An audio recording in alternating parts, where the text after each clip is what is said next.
Thank you, everybody. All right, Andrea, thank you for bringing us this session. All right. Well, thank you, everybody, for being here. This is a session that is very near and dear to my heart. And I am really, really excited to be able to talk to you about it because it's something that I've been working on for a long time, and I'm having the opportunity to implement it in my classes. So this is the first time I really get to share what I've been working on for the past year. And I really, really hope that there is something that connects to you and something that you can take away and use in your own teaching. So just letting everybody know, I am a very firm believer in practicing what I preach. So we are going to start our session today with in the same way that I start every class that I teach now, which is with the sequence of engagement. And this is something that comes from healing-informed teaching, which is based on trauma-informed instruction. And so we are going to do a sequence of engagement. And like I said, this is something that I do in every single class, and I do it now in every single training as well, because I think it really, and from what I can see, it really helps people be prepared to learn.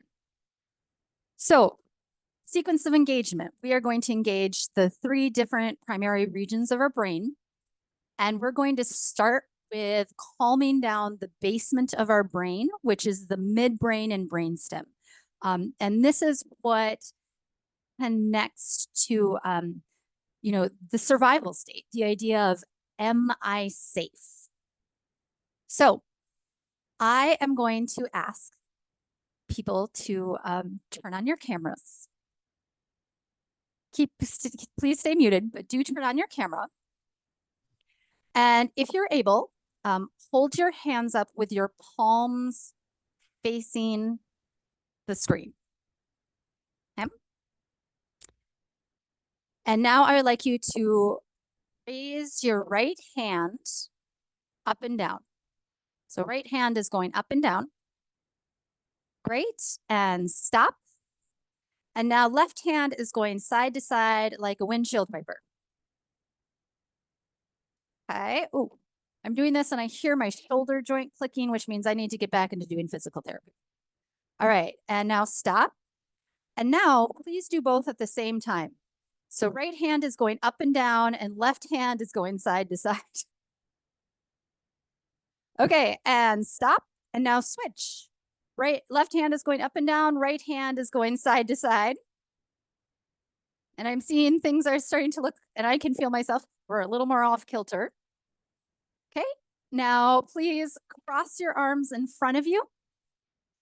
Right hand is up and down, or left hand is up and down, and right hand is side to side. Okay. And switch. And now, please do right hand up and down, and left hand is going side to side at the same time. All right. And stop. Shake out your arms. And feel free to turn off your camera. So we just did that brainstem. This is that basement brain. So this helps us regulate and helps calm down the nervous system for that fight, flight, or freeze.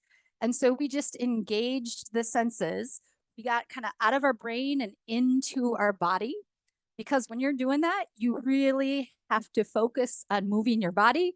You can't be thinking about all of the things that you are worried about that are going on in your life. Okay, sequence of engagement. Next step. Now we are going to move to the limbic region, which is the main floor. And the limbic region is all about, am I loved? Because the limbic region controls emotion and was where we need to connect. So for this part, I'm going to ask everybody to put in the chat something that happened in your class lately that made you laugh or made you happy. And while people are doing that, I'm going to play a video from my class of yesterday of me learning how to cumbia, Mexican style dance with Rosalie, who is from Cameroon. And she learned and she was way better than me. Thank you. Cumbia.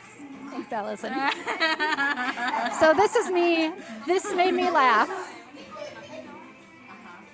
And I looked over and there's Rosalie and I dancing, and all of my Spanish speaking students are lined up, holding up their phones, videoing us. So please put in the chat something that made you laugh or made you happy in class.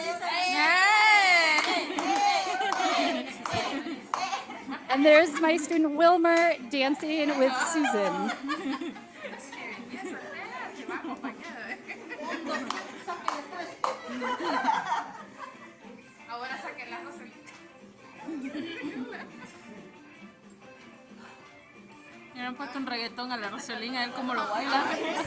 Oh, and there she just did a spin. And he said, she's very tall for me.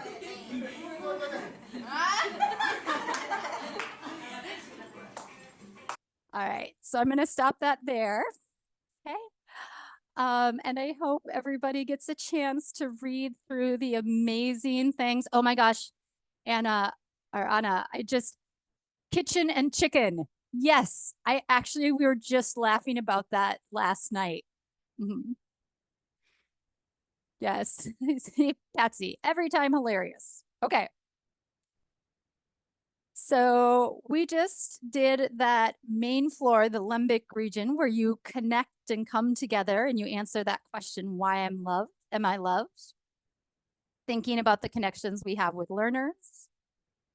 And last thing, we're going to move into the attic and think about it, the attic as being, the office in the attic.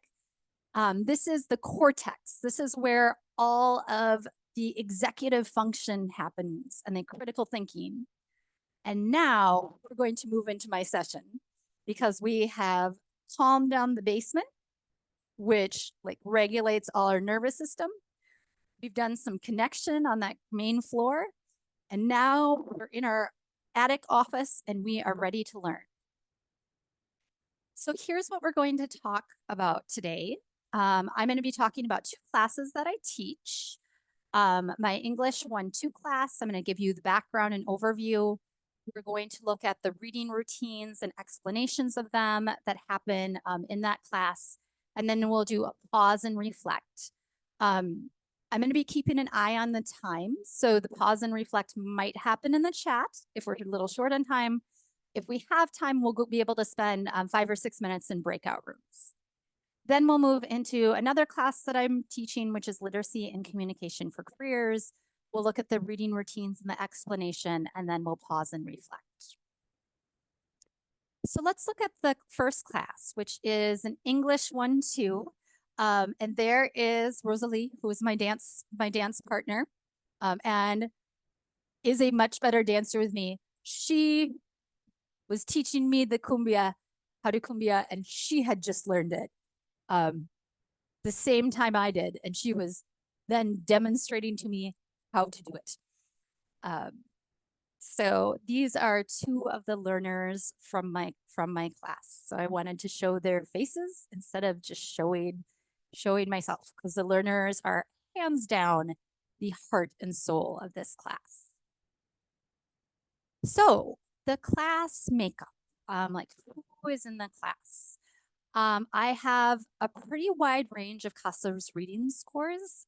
So I have CASA Steps reading scores 165. So people coming in with not being able to answer more than 1 or 2 questions on the lowest level. Up to I have students who are scoring at a 208, but have much more limited speaking skills. And so although their reading is high, they are not ready to move on to the next class because they really need to build up their speaking. Listening scores, I have 179, I think was my, last time I checked, was my lowest score, up through 229, because I have students in my class who are native English speakers who come from Liberia, come from other countries in West Africa. I have someone from South America, Guinea, who is a native English speaker as well, but that doesn't have as much prior education. I have a wide variety of language backgrounds, and rather than tell you the different languages, I wanted to show you the different languages that I currently have in my class. So every morning we say good morning and we greet each other in all of our different languages. And this is part of that limbic system, midbrain, limbic region, that midbrain, the main floor is greeting each other in first languages. So here are the different languages that we have represented in the class, including good morning is the one that we use to say hi to everybody, but also my native English speakers that I have in the class.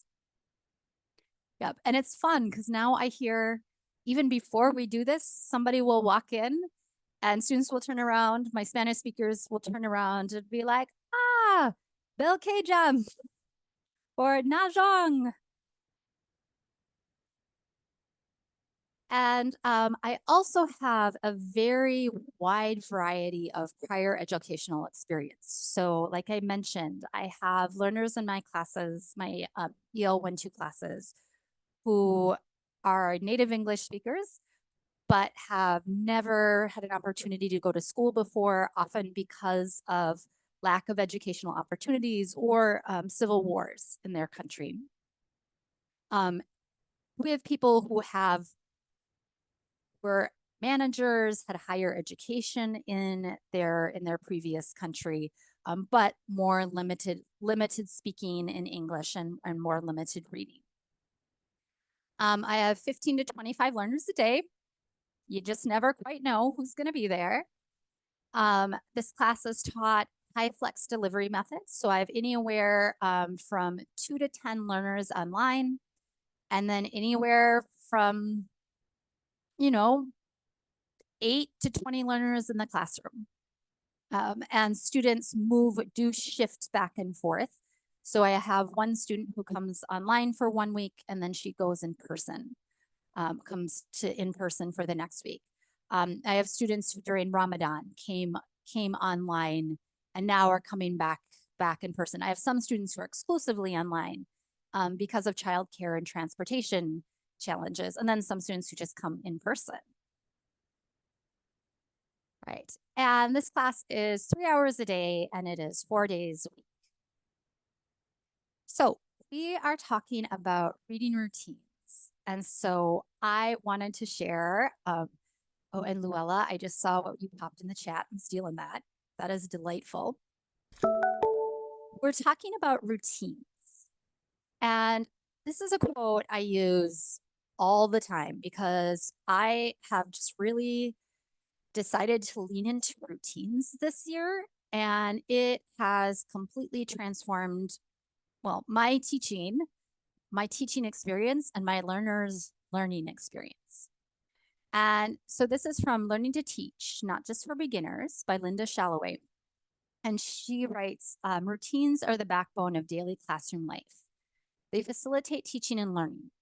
Routines don't just make your life easier, they save valuable classroom time. And what's most important, efficient routines make it easier for students to learn and achieve more. And this for me was really big. And leaning into routines has been kind of a really important step for me. I've talked to some people about this, but I was diagnosed with ADHD this past spring, so not quite a year ago, and was like, oh, well, a lot of stuff makes sense right now, looking back over my life. And I've always been somebody who, like, I want to try new things. I want to make sure the learners don't get bored. I'm very flexible. We can, change at a moment and adapt to what students need at that moment. And I had kind of resisted doing routines because I didn't want to lose that flexibility. And that's like where my teaching strength lies. But it was also hard for me because, it's a strength, it's a superpower to be able to be that flexible and that adaptive and like that in the moment. but it's a lot of work. And I realized it's actually pretty challenging for students, especially when we look at the recommendations for trauma informed instruction. Like one of the big recommendations is students need predictability, and that is really critical. So I've always been good at high warmth, learner voice, being responsive, but I've never been great at structure. And so this year I decided really intentionally, I'm like, for myself, I know this is a trauma informed teaching practice. I'm going to lean into it and see what happens. It's working. Like, and it's something that I've always done in my teaching is I have always been very good at being open with learners about what works and what doesn't work and how I feel about how things went. So I've always been somebody who's like, I don't think that went well. What do you guys think? What do you want to learn? What could make this class better? Um, and I've gotten a lot of feedback over the years, some of which I would say is constructive, some of which is brutally honest. Um, my learners feel comfortable. They don't hold back. They tell me what they think and they tell me what is helpful and they tell me what is not helpful. Sometimes in not the most diplomatic ways. Um, but I've been able to take that and incorporate that. And that's what a lot of these routines have come from, is from that really direct student contact and learners knowing that they can tell me what they think and I won't get defensive. Instead, I'll say, okay, well, let's change it. And also, if you were in that opening session, through that UDL lens of having learners who have special needs and saying, okay, well, how can I make this easier for the student who is struggling, who needs extra scaffolding and extra support, and then realizing like, oh, it's working better for everybody, not just that learner. So let's look at the routines, some of these literacy routines that I'm using in my multi-level EL1-2 class. And we're gonna see if it's something, I'm gonna explain them. Feel free to ask questions. I'm looking at the chat and I also have Elizabeth watching the chat for me. And I'll talk through them and then we'll have a time to pause, do some pause and reflect. All right. So something that I do in the mornings, every morning, is we have a soft landing activity for the first 30 minutes. Because I know this is a me problem. I know nobody else in adult education has the challenge of students not coming immediately on time when class starts. I know that I'm the only one who struggles with this. Um, so, what I started to do is I'm like, well, let's do an activity. Let's do activities for those first 30 minutes that people can come and jump into, and it doesn't matter what time they come in. Andy Francis from Literacy Minnesota called it a soft landing. And I will show you how we work with these with the online students, Christine. And I have a couple ones that one that we do on Tuesday and the one we do on Thursday are really specific to supporting literacy. And the one that we do on Tuesday is using letter tiles. And I went on Buy Nothing. And Susan, I see you have a question. I'm wondering if you could pop it in the chat and I can respond to it as I'm going. Or if we could possibly hold it for the question time at the end. Thank you so much. So I have sets of bananagrams, which have these great letter tiles. And students come in, the bananas are set out at the tables.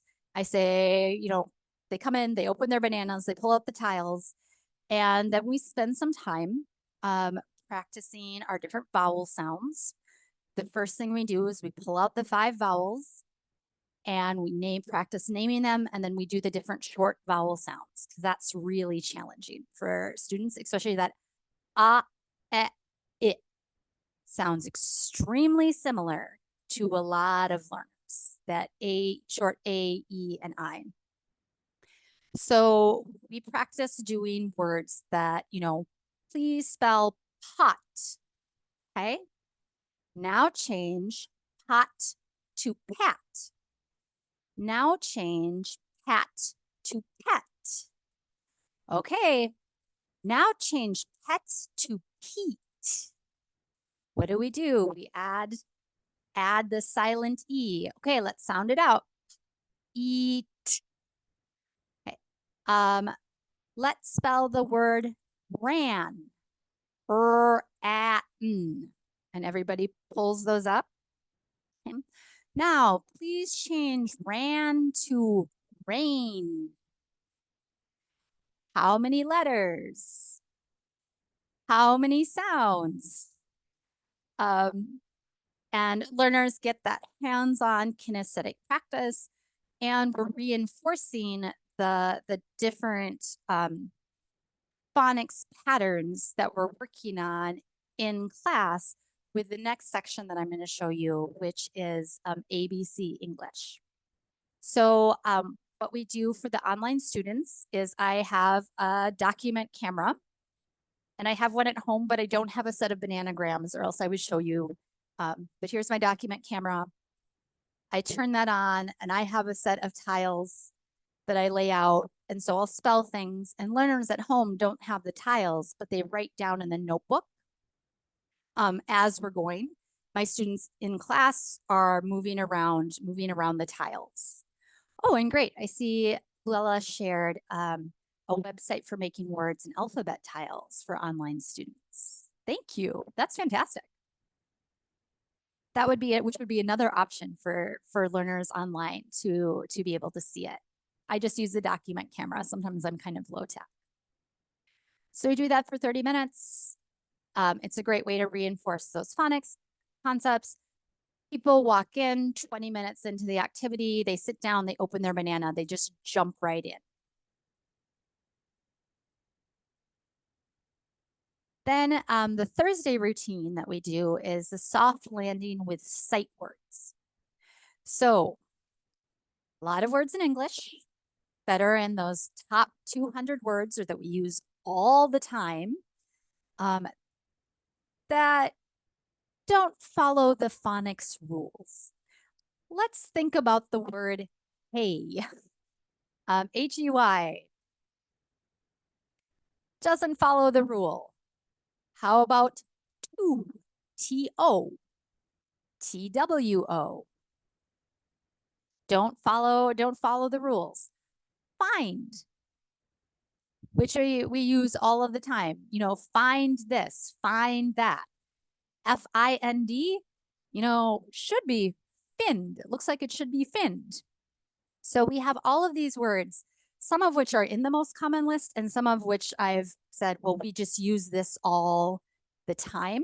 Like have, H-A-V-E, should behave, but it's not have, it's have.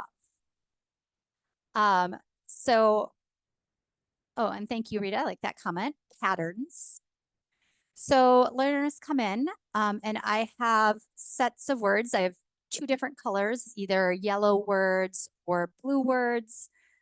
You can see the students in person are using yellow words. The students online are using blue words, and they pair up or get in groups of threes if we have odd numbers. And as people come in, I'm just like, okay, you two together. Oh, why don't you join this group? So we have a group of three. Oh, I have another person came in. Why don't you break off and you two can work together? And one student reads through the words and the other student listens and spells it.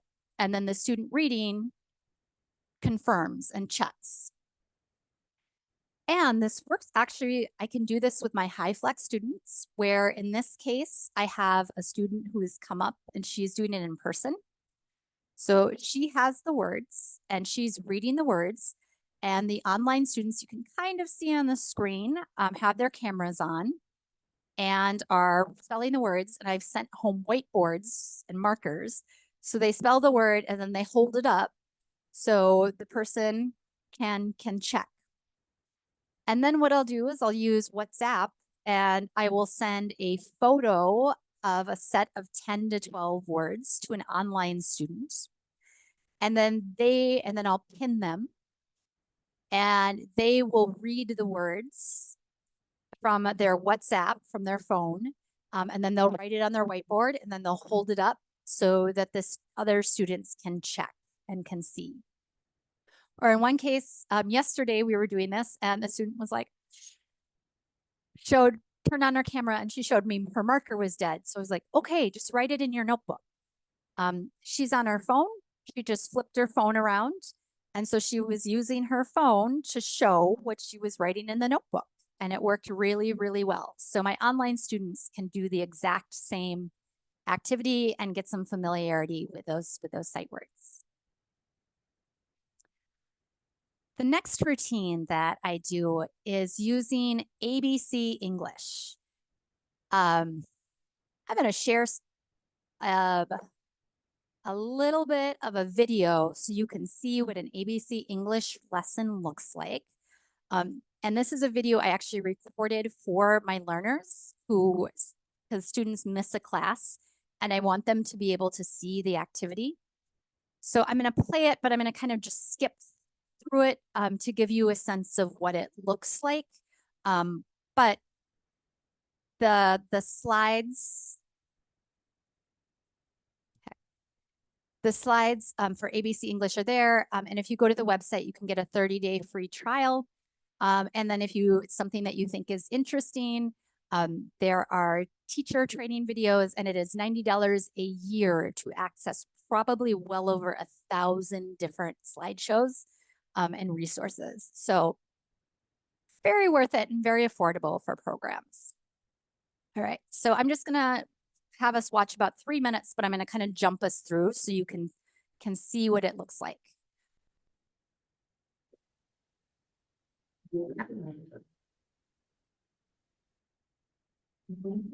And now I have to get to one where I'm actually talking. So we're going to listen to a new sound today. Ow. Let's make that louder.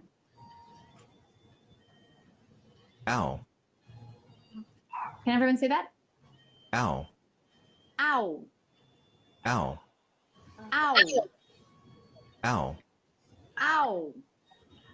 Okay. Ow. Ow. Okay. So this is ow. Ow. Ow. Different writing. The writing is different. The sound is the same. Ow, ow. Ow, ow. Oh yeah. Oil. Oh yeah. Different writing. O-I. 1 or 2. Okay, scoot it back just a moment. Okay. All right. How do we spell cow? 1 or 2? Good. 2. Okay. Okay. So let's sound it out. Ow. No. Ow. Okay. How many letters? How many sounds? 2 sounds. Ow. Ow. Ow. Cow. Okay. Cow. So please write cow in your book. Cow. All right, so I'm going to stop it there. And this is actually super interesting for me because I'm listening to this. I'm like, oh, you can't really hear me saying. I should probably be wearing headphones and be mic'd instead of using my OWL camera when I'm doing this for my online students. And I see someone, I want to observe your class, send me an email. You can jump onto my Zoom class and watch it if you'd like. I have other people come in and just jump in and you can observe it online if people are interested. So my email is included at the end. Shoot me an email. And here are some quotes that I've gotten from the other teachers, myself and other teachers in the program who are using it. So I've never seen learning happen so fast as me. I teach EL 1-2. I'm using ABC English. It's like magic, which is Nikki Olalde, who teaches EL 3. It's so easy and learners love it. Mary, who teaches she teaches EL 4, not EL 3. Here is Evelyn. She is from Liberia. She's been in my class for a year and a half, and I just started using this consistently a couple months ago. And she told me, with this new system you're using, I'm going to learn to read in a year. I'm like, yeah, yes, you are. You are going to read in a year. We're going to make it happen. Here's Salamatu. Salamatu is from Sierra Leone. Fluent speaker, very limited literacy because she didn't go to school as a child. And she's been in my class for a long time. She was in an English ESL class even before me. And she said, I've been in class a long time, and this is the best I've ever learned. I'm really learning how to read. Oh! And I see, Barbara, you're getting into the weeds. I recommend going to the website because the second part of the video is they are teaching oi. So it's the vowel glides ow and oi in this lesson. And if you get your 30 free days, you can go through and you can see everything, and it's amazing. Oh my gosh, it's so amazing. I've been teaching for 22 years. This is the best resource I've ever seen. So I recommend it really highly, and my learners recommend it really highly.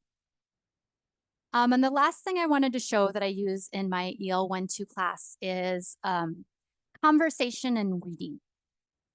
Because what I was doing is I was blending together, we'd have our reading, we'd be doing our reading, and for the learners in my class, I'm like, but they really need speaking as well. And I felt like speaking and reading, there was always a competition between which one should I prioritize. And so I'm like, well, what happens if I do both at the same time? And so now what we're doing for our reading is it's this reading and conversation and reading.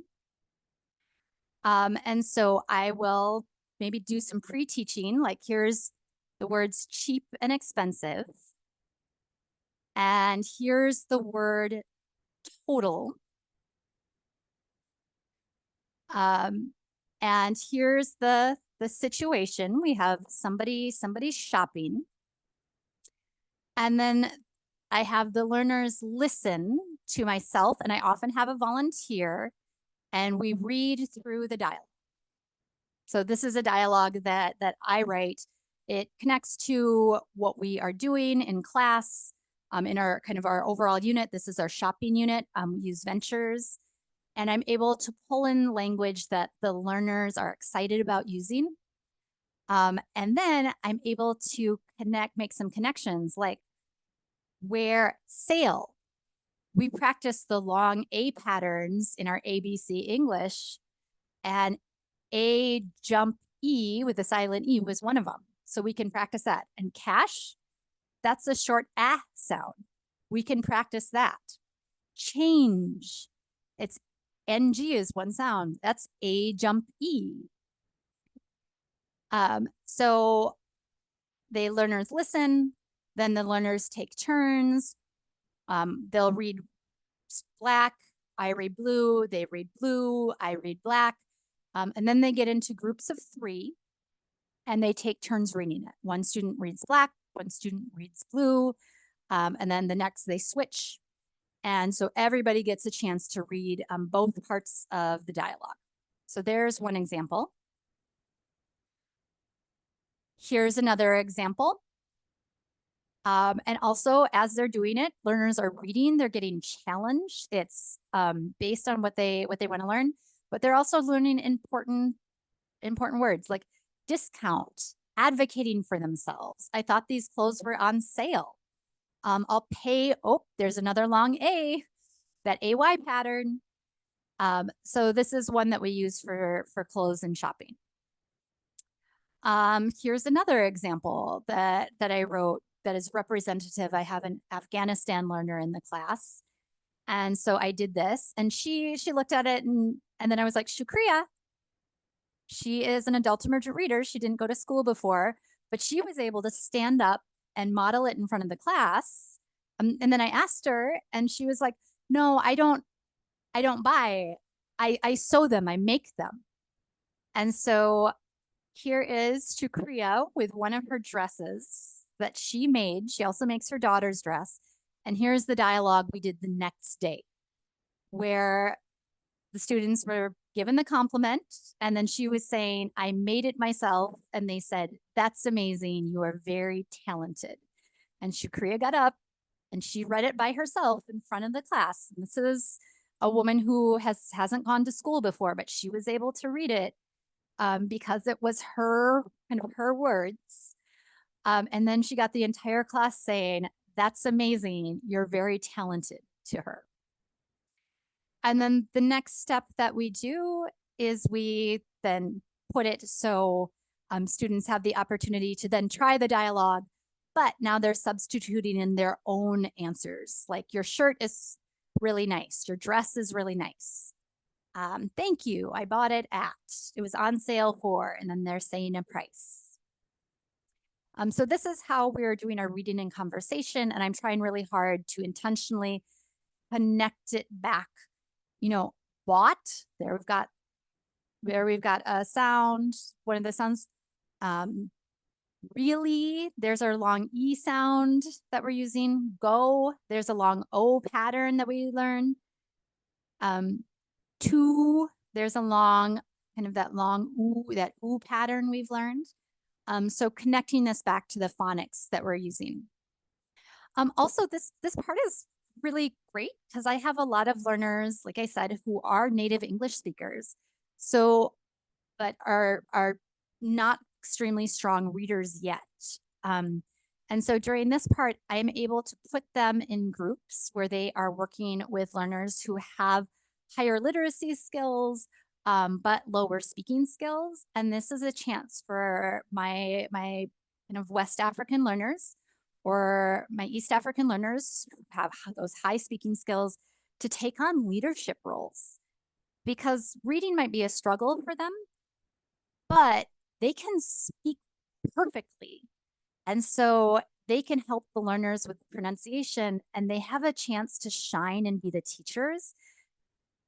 And it's really, really cool. And it also makes my job 1,000 times easier, because then I can have native English speakers sitting in groups with learners who speak very, very low English and supporting those learners. So my learners, instead of doing just a speaking activity where they already know the language, they don't need to build it. Now it's a reading activity, but they're have the opportunity to be experts. And then my students who have lower speaking skills but do have higher literacy skills are also supporting them in doing the literacy work. So it's been really, really fun and cool. All right, and I'm looking at the time. We do not have time to do this as breakout rooms because I talk too much. So let's pause. Let's look at question number 1 first. How could you adapt any of these reading routines for your learners? I'm going to stop talking and invite people to put your thoughts in the chat. So let's just do 2 minutes of putting things in the chat. What do people think?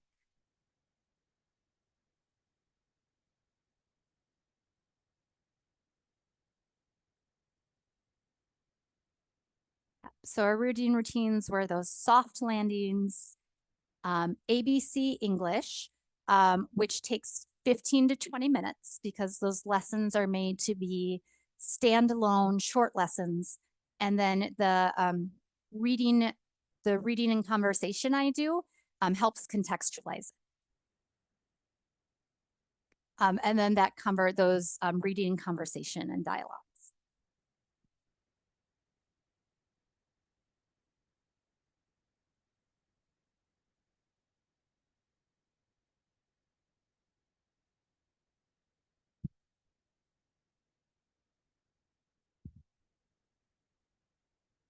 Oh yeah, and someone asked about the Orton-Gillingham method. Definitely, there are techniques that are being used in ABC English that really mirror the Orton-Gillingham method.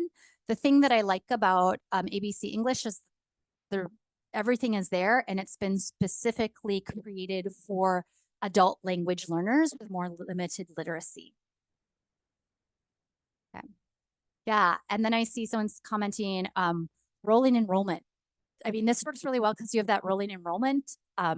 People are always coming in, so the soft landing gives people more opportunities to practice skills that they need more help on. People can jump in at any time because it doesn't build quite as much, and ABC English incorporates naturally lots of cycling back and repetition. Okay. All right. Oh, I'm really hoping that I can get a chance to see the chat later because there's some really great ideas in here. And then just quickly, what do you want to learn more about?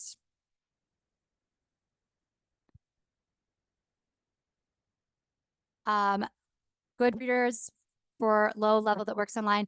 Check out ABC English. She has low level readers. And also there is more coming, and there's information in the ESL library that I'm going to be showing in the slides at the end where you can find low level readers or beginning level readers.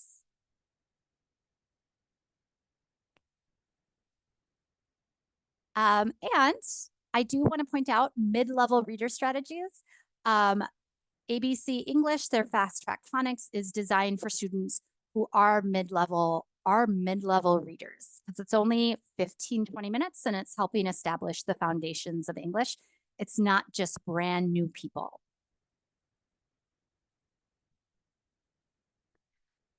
All right, then I'm gonna, in the last 15 minutes, talk about my literacy and communication for careers class. Where I have CASA steps reading scores, 165 actually to, oh my goodness, I am realizing that when my changes didn't save, my CASA's reading scores should be 165 to GED. And my CASA's steps listening scores are 179 to GED level. I have that wide variety of learner backgrounds, wide variety of prior educational experience, 6 to 15 learners a day. It's an in-person delivery method, and it's 1.5 hours a day, 4 days a week, so it's shorter. One of the activities that I use, because I have learners, all of the learners in the class have higher speaking skills. So I have those Liberian learners who are native English speakers, and then other students that are coming in are students with higher speaking skills as well. So the afternoon class is really aimed at people who have higher speaking skills, but reading skills are 0 to college educated. And so what we do is we spend some time doing conversation where learners get into groups and they're using their speaking skills to scaffold and support their ability to do more complex reading. Where one student answers a question, the next summarizes what they heard, and then they ask follow-up questions. And I have a video, but again, I'm looking at the time. I'm not going to have a chance to share it. But what I am going to do is I'm going to go in and make sure that there is the link to this video so that people are able to watch it on your own time. And I learned this from Lydia Rich and Jessica Jones. And it's one that they shared with me and did a session on, and I have been doing it ever since. And here's an example of some of the questions that we used in it, where students are in their groups. They're picking out a question based on what we're talking about. And this was during our unit on neuroplasticity. And one person chooses the question and answers it. The next person summarizes, and then 2 students ask follow-up questions. And it's directly tied to the reading that we're going to be doing next. So we're using those conversation skills and those verbal skills to scaffold to get students ready to approach the reading. So that's one reading activity that we do in my afternoon class where I have higher level speakers, but huge variety of literacy backgrounds, like literally 0 to master's degrees. The other activity we do is we do fluency, and we practice very intentionally code switching. And the first time I introduced this, my class had the most intense, fascinating conversation. I thought it was going to be a 20-minute conversation. It was a 90-minute conversation, and everybody had their story about it. But we talked about how are the people, how do they feel? Do they like each other? How do you know? And we talked about body language and proximity. They're leaning in, they're smiling, they're looking at each other, they're physically close. How are they related? Well, it looks like this is an interview. Look at her body language.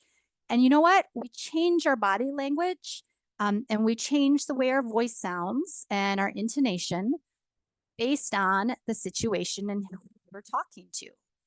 And that's different from culture to culture and language to language. So I actually use the same dialogues in my morning class for my morning class that in my afternoon class, where this one we're talking about someone who's a nursing assistant, and we're talking with a friend. So learners will get into partners, get into groups, and they'll practice reading it using the intonation and the body language that they would use if they were talking to an American person they want to show that they're friends with. So we have lots of up talk, we're enthusiastic, they're making lots of eye contact, they're smiling. People get so into this, and it is pretty hilarious. And just have a lot of fun. So it's a simple dialogue, but what we're working on is we're working on reading, but at the same time, we're incorporating those soft skills and that fluency of having people start to feel more comfortable with reading and with using the being able to code switch and change how they speak and how they look when they're talking to someone based on the situation that's going to meet the expectations of the person that they're talking to. Then here's another example. This person's in an interview. So how different is their body language and their intonation going to be? We practice sounding confident instead of being like, I was a receptionist for 6 years in Mexico. I was a receptionist for 6 years in Mexico. And then I was a medical assembler for 2.5 years in New Hope, Minnesota. Falling intonation, shoulders back, smiling, eye contact, intentional, very intentional, confident body language and confident voice. And then the last thing we do with that group is we do academic reading with leveled text. And here is where I use my new best friend, ChatGPT. And I find texts online, or I have ChatGPT write articles where they are using, I'm finding articles and then I'm having them rewritten for different levels. So I'm going to show you some examples. So I have Americans are swamped with scam texts, which is one that we did right before Christmas. And here is the original article that I found. I would not like to join AARP today, where I introduced it and 2 students in my class held up their phone and said, I got that message today. So obviously it was a relevant topic for the learners. And then here's what it looks like with ChatGPT. So here's that original article. It's quite long. The reading level is quite high. I asked ChatGPT to rewrite it. I give it a different prompt. And then here I have my 600 lexile level. That is approximately 400 words. got some academic vocabulary, and then ChatGPT helped me write some multiple choice questions. And then we do a close activity with it. Here's my mid-level. So this is, I think, a 300 lexile level with about 200 words. So this is what that looks like. Academic vocabulary. And then this is my beginning level. So this is what my adult emergent readers and the students who are coming from my EL 1-2 class are reading. This is how long it is. So it is, believe about 150 words and much shorter, but they're all reading about the exact same topic. And I've got some comprehension questions that ChatGPT helped me write. Okay, and those are in the slides. So when you go and you look at that slides, you'll be able to see what I use, some of those prompts I use. And so these are actual prompts that are have given me what I need. All right. So I'm gonna pause. We've got a little bit of time. So wondering if people could share in the chat, how could you adapt any of these reading routines for your learners that we just looked at? So that's that using the verbal skills and the conversation groups, talking about using simple dialogues to build fluency and have students become more comfortable with code switching, to build reading fluency and have students become more comfortable with code switching, and then using ChatGPT to write leveled text where everybody is reading a text that is about this same topic. So we can all be talking about the same topic, but then is at drastically different reading levels. Okay, so I'm going to pause and let people put things in the chat. Yeah, I commented in Jamie's session that was right before this when she was talking about using ChatGPT to generate pictures. Like, I would like the years of my life back that I spent looking for the perfect photos. Now that I've got all of these amazing online repositories and the opportunity to make my own pictures, I would also like the years of my life back that I spent looking for leveled texts and rewriting by hand those leveled texts. So, and then I see a question, Lexile level, using students' CASA scores. So Lexile level, I look at grade level, and the grade level is pretty wide. So I believe first grade is like 150, can be up to 400. And so I aim for the lower end. Third grade reading level is about the 600. So I look online for Lexile levels and how those correspond to grade levels. And then I kind of aim for kind of the mid to bottom range of that.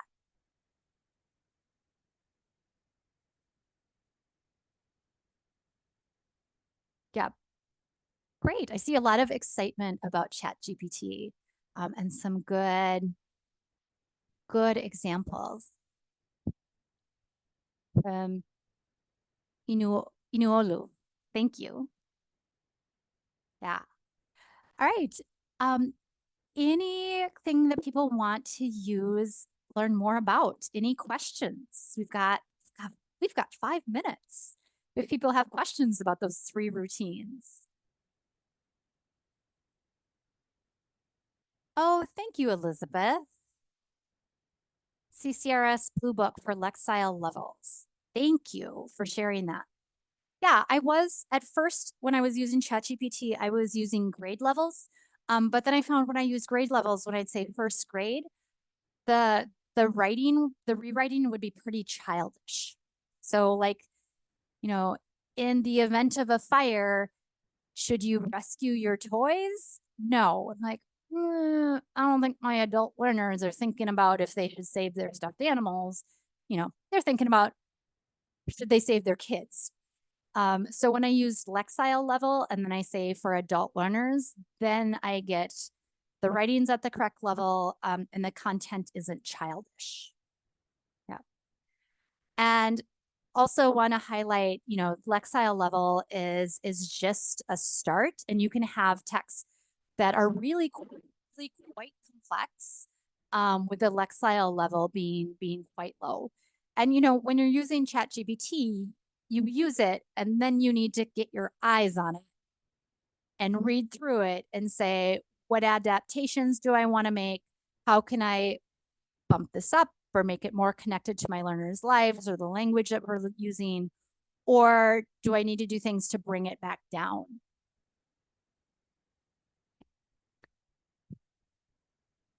Okay.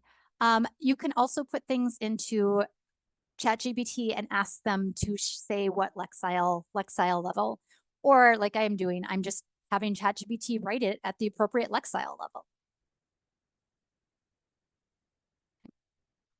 Okay, and then I see a question. Oh, and thank you, Lydia Rich, just put Lexile Hub or Hub Lexile in the chat. What a great resource. I haven't used that in a long time because I've been kind of cheating and using ChatGPT. We've just got 3 minutes. So yeah, my online EL students are giving me very good feedback. The routines work really well for them. And it makes it easier for me to make sure that they're connected to the larger class. Because things are so routinized, I don't have to they can work more independently, or I can have learners come up and work with them. And it's easier for me to send materials home ahead of time with them with the routines that we're doing. So, I mean, it's still not as ideal to learn online as in person. But the routines that I'm doing, I've gotten feedback from learners who've been with me for a long time online. I'm thinking one learner, Araceli in particular, and she's come in person and online, and she's telling me that this is really good for her.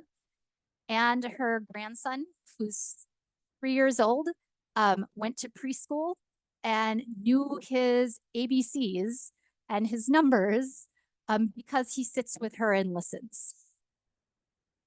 And the rolling enrollment, because of the way that these routines naturally build in repetition, it means that learners are able to kind of jump in. And because learners who've already been in the class for a long time know the routines so well, they're able to become the teachers and give instructions. So it's working really well. Just want to highlight, we're at time, but I want to highlight that there are some great additional resources, including ABC English, the Teaching Reading to Adults self-paced course, and the Atlas Reading and EBRI online library. So please, please, please check those out. Those are in the slides. I'm sure you grabbed a ton of good links that Elizabeth was sharing. Thank you so much, Elizabeth, and Christine shared some. And it just turned 12:15, and I don't think I've ever ended right on time. Excellent job. Thank you, Andrea. Must be a birthday miracle. All right. Well, we're delighted to have all this information. Let me close the recording and then we'll hang out for just a moment in case people have additional questions.